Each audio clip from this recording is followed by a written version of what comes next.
On June 28, 2015, Dr. Teresa Sievers returned home from a family vacation, unaware that her life was about to be brutally cut short. The horrific murder of an appreciated holistic physician on site in her residence sent ripples of shock into Bonita Springs, Florida, an otherwise tight-knit community. Detectives would later uncover a most remarkable conspiracy involving her husband, Mark Sievers, and two other associates who perpetrated the killing from more than 1,200 miles away. What could make a husband kill his wife in such a violent way? Hi there, I'm Mark, and welcome to True Crime Stories. Today we explore the harrowing case of Dr. Teresa Sievers, a story that reveals how love can turn into treachery and how greed can lead to unimaginable violence.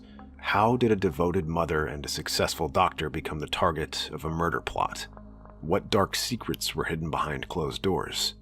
Let's take a look. Dr. Teresa Ann Grace was a holistic physician known for her commitment to patient care. She graduated from Ross University School of Medicine in 1996 and established a medical practice in Bonita Springs, Florida.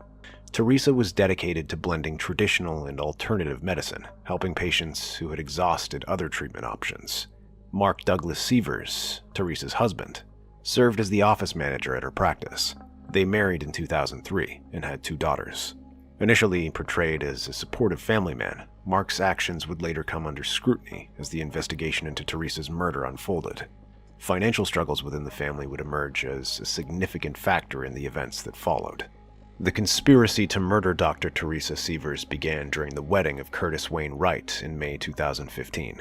Mark Sievers, attending as a guest, confided in Wright about his mental health issues and expressed fears that Teresa would take their children away. Mark articulated his desire to have Teresa killed, citing financial motivations tied to her life insurance policies. He believed that eliminating her would solve his problems and provide him with the financial security he sought. Initially uncertain about the plan, Wright eventually agreed to assist Mark, indicating that he could handle the situation for a share of the insurance payout. After securing Wright's agreement, Curtis Wayne Wright recruited Jimmy Roy Rogers to assist in the murder plot. Wright promised Rogers a portion of the life insurance money as compensation for his involvement. In his trial testimony, Wright characterized Rogers as someone with a history of violence, stating that he had been involved in other deaths. This portrayal highlights Rogers' willingness to commit murder, making him a suitable accomplice for the planned attack on Teresa. Mark Sievers devised two potential scenarios for executing the murder. The first scenario involved killing Teresa at their home on June 28th, making it appear as though a burglary had occurred. To prepare for this option, Mark tested access points to their property, including going over the backyard fence and trimming bushes to create a clear path to the garage. He also instructed Wright on how to enter the house and disable the security system. The second scenario, considered by Mark, involved murdering Teresa at her medical office on June 29th, aiming to disguise it as a mugging. He provided Wright with aerial photographs of the building, identifying a secluded stairwell that Teresa often used when leaving work late at night. Mark even shared access codes for this stairwell with Wright, emphasizing that regardless of where the murder took place, it should appear to be an act of robbery or burglary.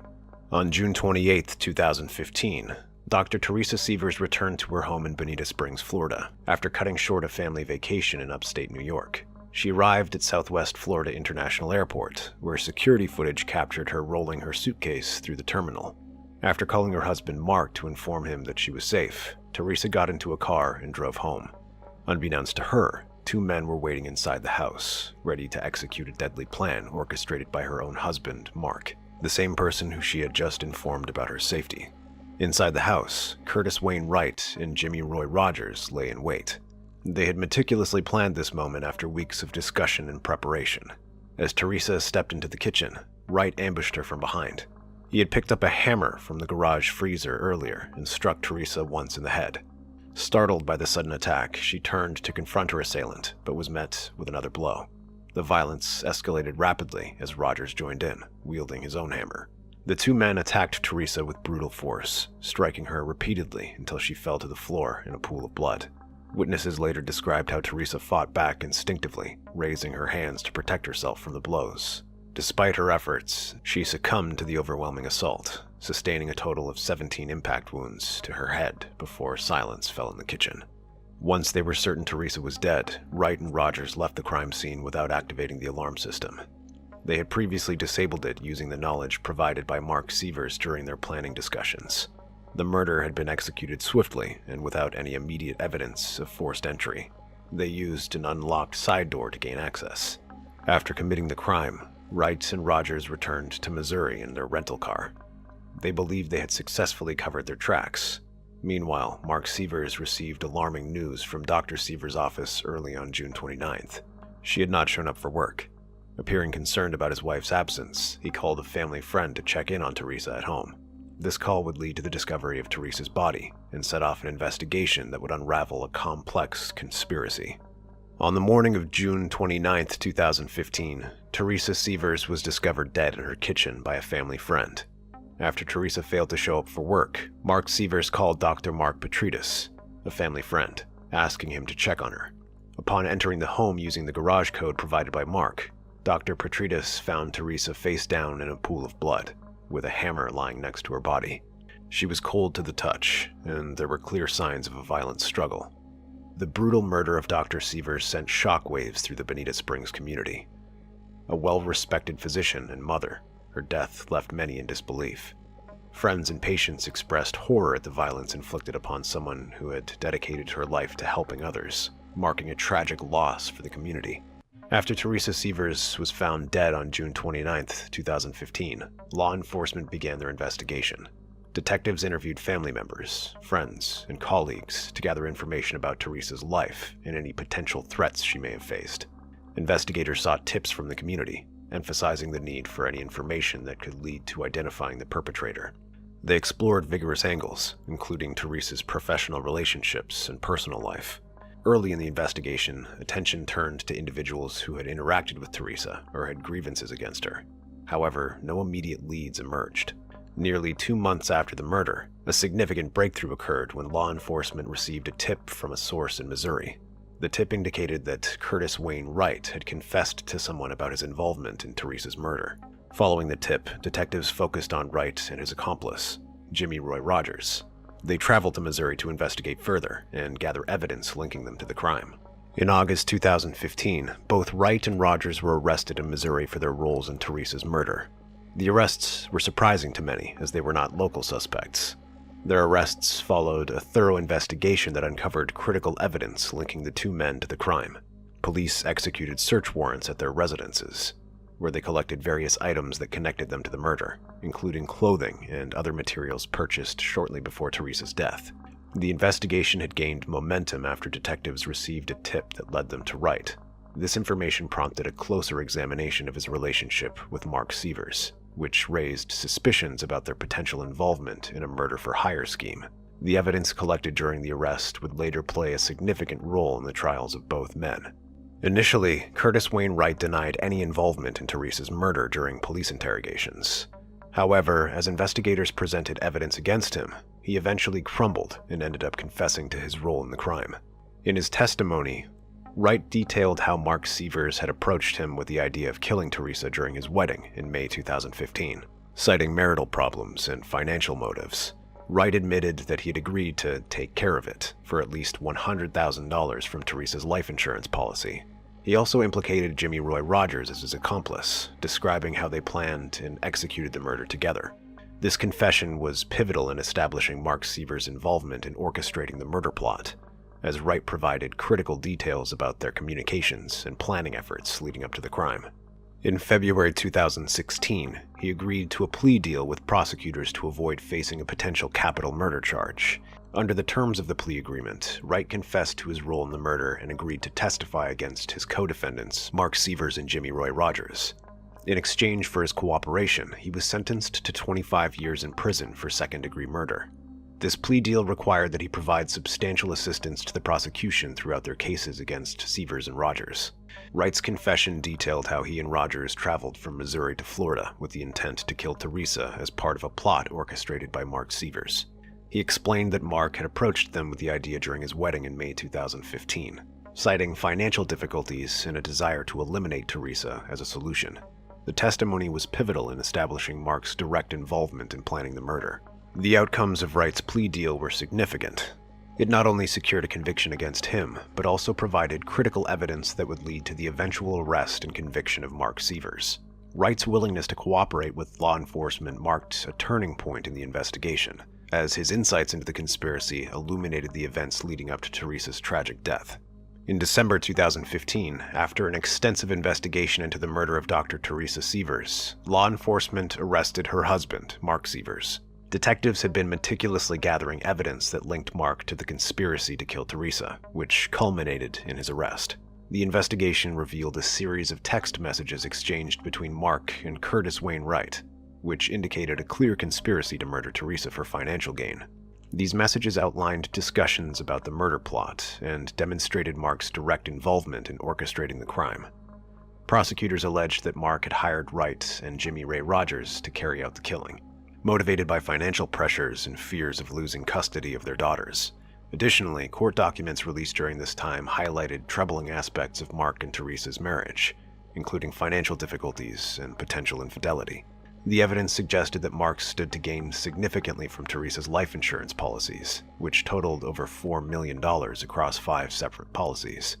On December 4, 2015, shortly after Teresa's funeral, Mark was taken into custody. He was escorted by law enforcement from the Lee County Sheriff's Office wearing a red jumpsuit, with bond set at $4.43 million. As investigators pieced together the timeline of events leading up to Teresa's murder, they expressed confidence that they had enough evidence to charge him with first-degree murder. Mark Sievers' arrest marked a significant turning point in the case, as it shifted focus onto him as a central figure in the conspiracy. His initial cooperation with investigators began to wane as the evidence against him mounted, leading to a complex legal battle that would unfold in the months to come. Following Mark Sievers' arrest in December 2015, investigators intensified their efforts to gather additional evidence related to the murder of Dr. Teresa Sievers. A critical aspect of this ongoing investigation involved the analysis of digital evidence, particularly GPS data from the rental car used by Curtis Wayne Wright and Jimmy Ray Rogers during their trip from Missouri to Florida. Investigators obtained the GPS data, which provided a detailed account of the route taken by Wright and Rogers. This information was crucial in establishing a timeline of their movements leading up to the murder. The data confirmed that they departed Missouri on June 27, 2015, and arrived in Bonita Springs early on June 28, just hours before Teresa was killed. The precise timestamps indicated that they had arrived at the Sievers home around 6 a.m., aligning with the timeline of events surrounding Teresa's murder. In addition to the GPS data, investigators also analyzed cell phone records that revealed communications between Mark Sievers and Wright. These records indicated a pattern of contact leading up to the murder, further solidifying the connection between Mark and the conspiracy. The use of prepaid phones by Mark and Wright suggested an attempt to evade detection, but investigators were able to trace their communications effectively. The collection of this digital evidence played a significant role in corroborating witness testimonies and establishing a clear narrative of how the murder was planned and executed.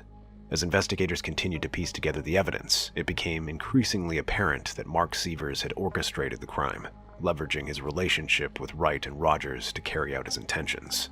This phase of evidence collection not only reinforced existing findings, but also laid the groundwork for subsequent legal proceedings against Mark Sievers, ultimately shaping the trajectory of the case as it moved toward trial.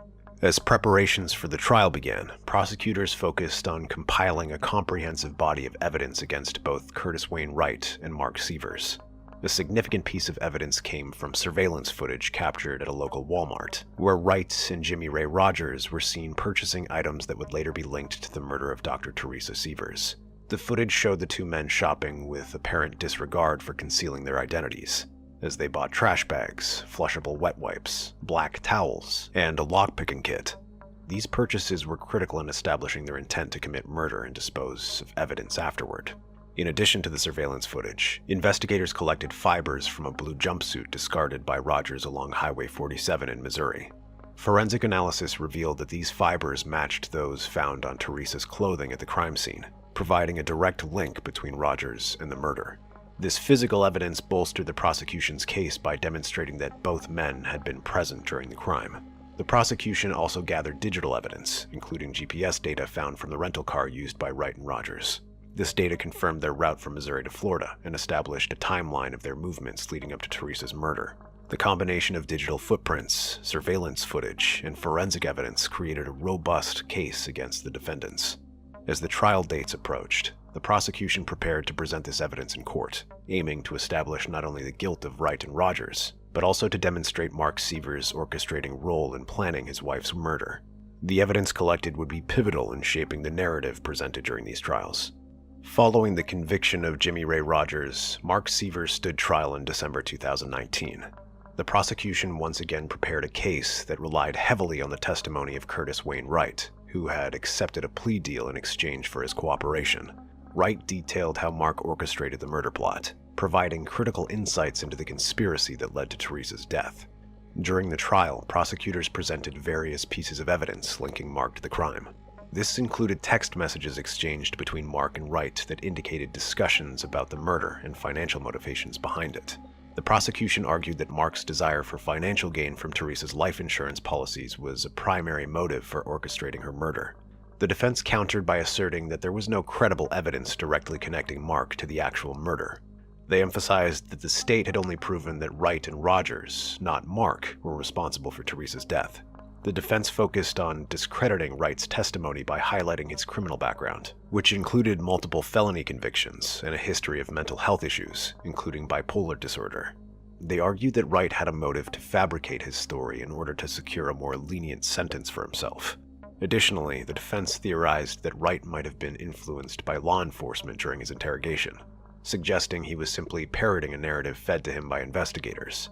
They pointed out that Wright had not undergone a polygraph examination, which they argued could have validated or undermined his credibility as a witness. The defense concluded their arguments by urging jurors to question whether they could trust Wright's statements and to consider the lack of direct evidence linking Mark to the crime. As the trial progressed, jurors were presented with the same forensic evidence, including fibers from a blue jumpsuit that Rogers had discarded that matched those found on Teresa's body. Despite this evidence, the defense maintained its position that Mark Sievers was not involved in planning or executing the murder. On December 4, 2019, after a brief deliberation of approximately 4 hours, the jury found Mark Sievers guilty of first-degree premeditated murder and conspiracy to commit murder. The verdict was based on overwhelming evidence that linked him to both the planning and execution of Teresa's murder. The jury's decision reflected their assessment of the evidence presented during the trial, including the motive and financial gains from Teresa's life insurance policy. The prosecution effectively demonstrated that Mark had not only planned the murder, but had also recruited Wright and Rogers to carry out his intentions. Following the verdict, Mark Sievers faced a sentencing phase, where jurors would determine his punishment. The outcome of this phase would depend on whether they found aggravated factors that warranted a death sentence, or if mitigating circumstances could lead to a lesser penalty. Following his conviction for first-degree murder and conspiracy to commit murder, a sentencing phase for Mark Sievers took place where jurors considered aggravating factors related to the crime. This phase began on December 11, 2019, shortly after the verdict was delivered. The prosecution sought to establish two primary aggravating factors: that the murder was committed in a cold, calculated, and premeditated manner, and that it was carried out for pecuniary gain. The state presented evidence from the trial, including Curtis Wayne Wright's testimony about Mark's orchestration of the murder and the financial motivations behind it. Additionally, victim impact statements were introduced to convey the emotional toll of Teresa's murder on her family and community. The defense aimed to present mitigating evidence, highlighting Mark's lack of prior criminal record and his relationships with his daughters. Family members testified about his role as a father and husband, portraying him in a positive light. However, they faced a challenge in countering the strong evidence presented by the prosecution. On January 3, 2020, after deliberation, the jury unanimously recommended the death penalty for Mark Sievers. They found that the aggravating factor of cold, calculated premeditation was proven beyond a reasonable doubt, but did not find sufficient evidence to support the pecuniary gain factor. During the sentencing hearing, Mark Sievers addressed the court, maintaining his innocence and expressing his love for Teresa and their daughters. He requested that he be spared from the death penalty. Despite his pleas and the defense's arguments for leniency, Judge Bruce Kyle ultimately sentenced him to death for orchestrating Teresa's murder. The court emphasized the weight of the jury's recommendation and noted that Sievers' actions demonstrated a complete disregard for human life. In addition to the death sentence for first-degree murder, he received a consecutive 30-year prison sentence for conspiracy to commit murder. The sentencing phase concluded with Mark Sievers facing significant legal challenges ahead, as he planned to appeal both his conviction and sentence. As of now, Mark Sievers remains on death row at Union Correctional Institution in Florida while appealing his conviction and sentence. Following his sentencing on January 3, 2020, Sievers has maintained his innocence, asserting that he did not orchestrate his wife Teresa's murder. His legal team claims to have new evidence that could potentially clear his name. This includes a letter from Jimmy Ray Rogers, the third man involved in the murder plot, in which he allegedly states that Sievers was innocent and had no part in the crime. Sievers' attorney had filed motions to overturn his sentence, arguing that this new evidence could have influenced the jury's decision during both the conviction and penalty phases of the trial. However, the state of Florida has expressed confidence in its case, asserting that the evidence presented at trial was strong enough to uphold Sievers' conviction. Legal experts remain skeptical about whether this new evidence will be sufficient to warrant a retrial, given the substantial evidence linking him to the crime. The Florida Supreme Court is expected to rule on Sievers' appeal in the coming months,